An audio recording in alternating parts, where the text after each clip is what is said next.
All right, I want to now bring in House Armed Services Committee member, Wisconsin Republican Congressman Derrick Van Orden. Congressman, we wanted you on the show today to talk about something different. Unfortunately, tragedy has struck. You're a military veteran yourself. You're also a member of Congress, which means you spent a lot of your life in D.C. You've witnessed the National Guard deployment to D.C. firsthand. You've had a front row seat. You've also witnessed the politics around it. Would love your thoughts on what's happened and anything you feel like any light you feel like you can shed on this. Well, first and foremost, let's pray for these brave soldiers and their families. And let's just hope that the governor of West Virginia was wrong and that they're still with us. For Pete's sakes, it's the day before Thanksgiving. You've lost friends in combat. I've lost friends in combat. And so we know what this is like. So let's all pray for the families here. But then let's ask ourselves, how did we get here? How are we in this spot? So there's a sitting member of Congress who over the weekend on some talk shows was saying that President Donald Trump putting National Guardsmen on the streets was an unlawful order. We have people on CNN, a competing network, saying that putting National Guards people on the street is equivalent to Nazi Germany.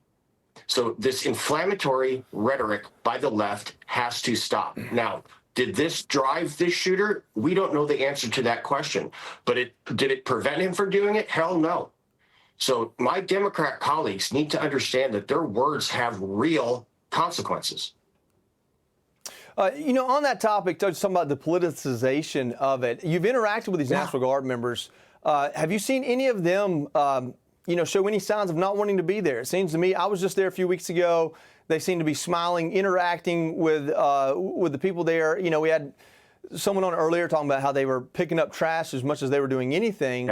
They're really there to show presence. What has been your experience with the National Guard members so far? It's been fantastic.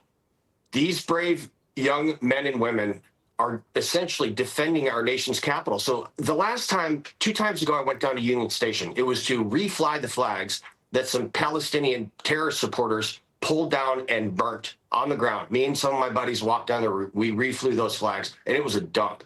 I went back there for an event at Milwaukee night, in case you're wondering, and it was like night and day. It was a different building. I saw like a single cigarette butt, and it didn't smell like marijuana everywhere. It was crystal clean. It's fantastic. The change that the National Guard, by their presence, has made in Washington, D.C. is actually palatable. It's like it's a new city again. And you know how much trash I picked up as a junior enlisted guy? How much trash did you pick up, Joey? A lot, right? That's part of the job. People who are not in the military, they just don't understand that. If you don't have something to do in the military, you move around and you pick something up and you throw it in a trash can. That is not out of character at all for any of us. And again, I want to thank the National Guard for them leaving their families to protect our nation's capital. They should be resoundingly thanked. Congressman, real quick, we're looking at Farragut Square. I'm familiar with the area, but for the audience, tell them what happens around there. What is that area? What's the business there? What would the National Guard be not protecting, but what is that area that this happened at? Well, it's 2 blocks away from the White House. And, it's a Farragut Square. It's named after Admiral Farragut, obviously, being a sailor myself, you being a part of the Marine Corps, Department of the Navy. It's just part of our capital where we have these wonderful monuments. People walk around. They can go back and forth between the White House grounds. They can walk to the mall to go over to the Capitol.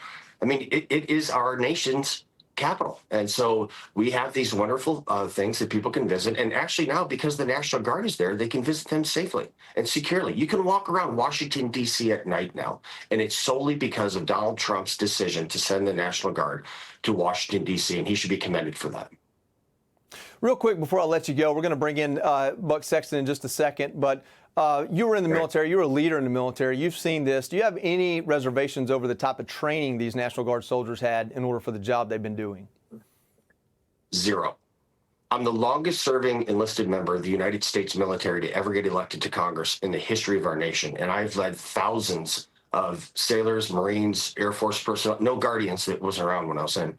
But these folks, these men and women in the National Guard are trained to a certain standard. And they're trained in the rules of engagement. And that transcends, the mission that they're doing.